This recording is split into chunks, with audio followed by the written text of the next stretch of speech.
have very clear and unequivocal instructions from the President that all taxes, all funds collected from taxpayers and given to us through appropriation by the National Assembly must be used prudently and for the purpose for which they have been raised.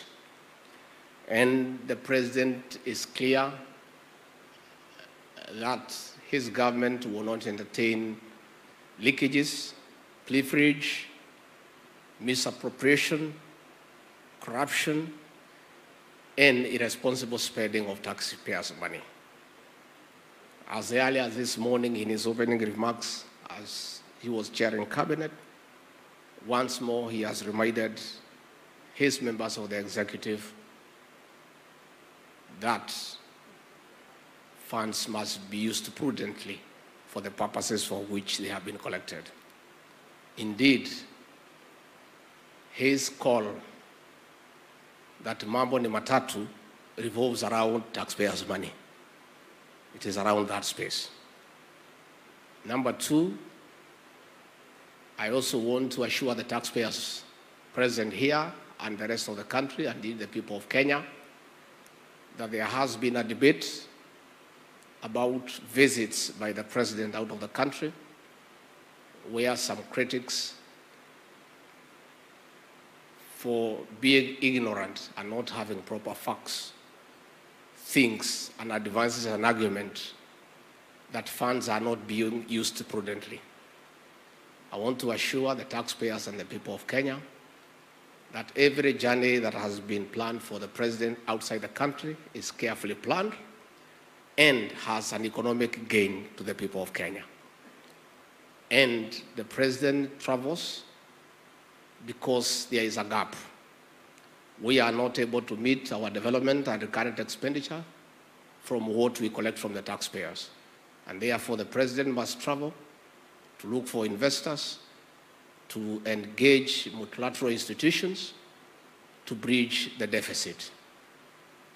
And I want to assure the people of Kenya, as we see today, these high-profile visits by the President have already started showing good signs.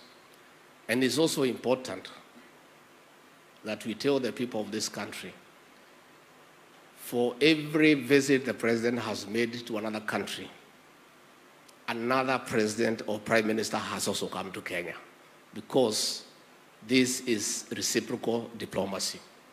And as we speak today, because of anchoring the country properly in the international stage, Kenya is now the destination of choice for investors and for tourists.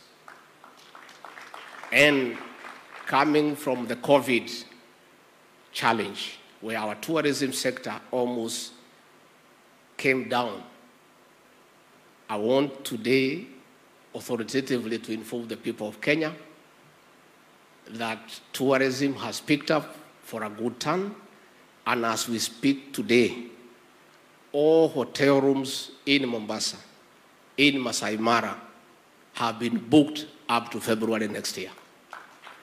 So anybody who wants to travel to Mombasa for Christmas and you have not booked your room, you just have to go to your village and relax there with your ancestors.